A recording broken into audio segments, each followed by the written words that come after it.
গ্রেপ্তারির আশঙ্কায় সুখেন্দু শেখর রায়, কলকাতা হাইকোর্টে আবেদন তার। আরজি করে সিপির গ্রেপ্তারির দাবি সুখেন্দুর। ভুল তথ্যের অভিযোগে তৃণমূল সাংসদকে নোটিশ। লালবাজারের জোড়া নোটিশেই আদালতে সুখেন্দু শেখর রায়। এবার আদালতের দ্বারস্থ হলেন তিনি। অর্ণব রয়েছে আমাদের সঙ্গে। অর্ণব, হাইকোর্টের দ্বারস্থ সুখেন্দু শেখর রায়, কি তার আবেদন?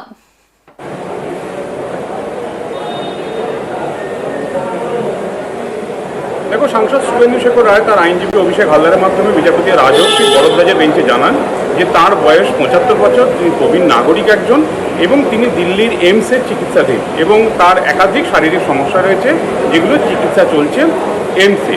এবং তার প্রথমবার লালবাজার যখন তাকে নোটিশ পাঠায়, ডেকে পাঠায়, সেই সময় তার অসুস্থতার কথা তিনি জানান লালবাজারের আধিকারিকদের। কিন্তু সেটা জানার পরও, তার অসুস্থতা, তার 75 বছর বয়স, এটা জানার পরেও তাকে 4 ঘন্টা পর আবার একটা নোটিশ পাঠানো হয়।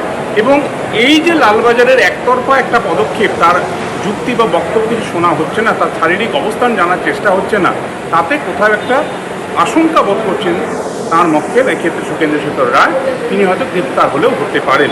তাই কলকাতা হাইকোর্টে দ্বারস্থ হয়েছেন তিনি তদন্তে সহযোগিতা করতে প্রস্তুত। তবে তাকে রক্ষা কবচ দিক, অর্থাৎ তার বয়স এবং তার শারীরিক অসুস্থতার কথা চিন্তা করে কলকাতা হাইকোর্ট তাকে রক্ষা কবচ দিক এই তদন্তে, যাতে কোনো রকম হেনস্থার শিকার তাকে লালবাজারে না হতে হয়, সেই বন্দোবস্ত করুক। জরুরি মামলার অনুমতি দিয়েছেন বিচারপতি ভরদ্দাজ। কালকে সুখেন্দু শেখর রায় তার আবেদনের শুনানি হবে বিচারপতি ভরদ্দাজের বেঞ্চে। বেশ,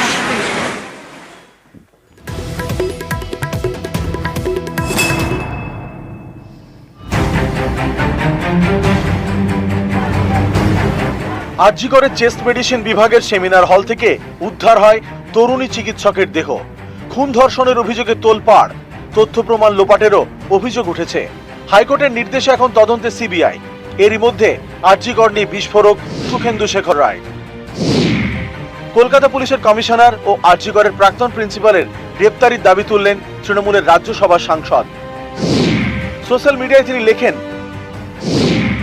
সিবিআইকে স্বচ্ছভাবে কাজ করতে হবে। প্রাক্তন অধ্যক্ষ ও পুলিশ কমিশনারকে হেফাজতে নিয়ে জেরা করা প্রয়োজন। কে বা কেন আত্মহত্যার গল্প ভাসিয়েছিল তা জানা দরকার। কেন হলের দেওয়াল ভেঙে ফেলা হলো? কার মদতে রায় অত ক্ষমতাশালী হয়ে উঠেছিল? কেন ঘটনার 3 দিন পর স্টিফার ডগ নিয়ে যাওয়া হলো?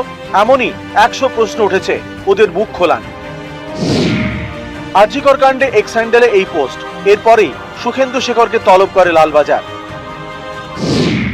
সোশ্যাল মিডিয়ায় ভুয়ো তথ্য পোস্ট করার অভিযোগে তলব করে সুখেন্দু শেখরকে।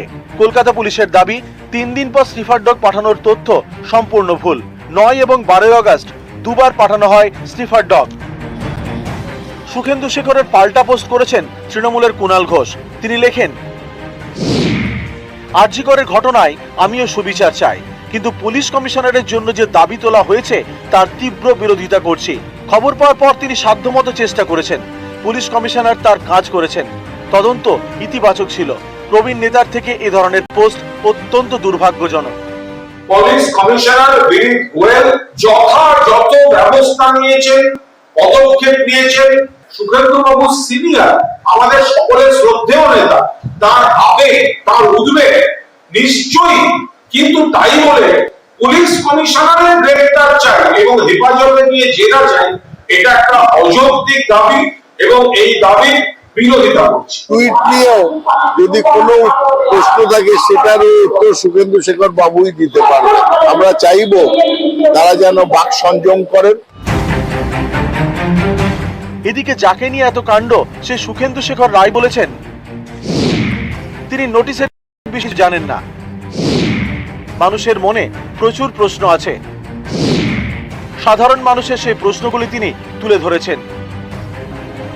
আরজি করের ঘটনার পর নারী নিরাপত্তা ইস্যুতে আরো কঠোর আইনের দাবি সহ একাধিক দাবিতে কেন্দ্রীয় স্বরাষ্ট্রমন্ত্রী অমিত শাহকে চিঠি দেন সুখেন্দু শেখর রায়।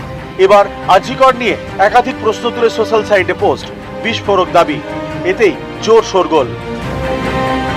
নিউজ 18 বাংলা।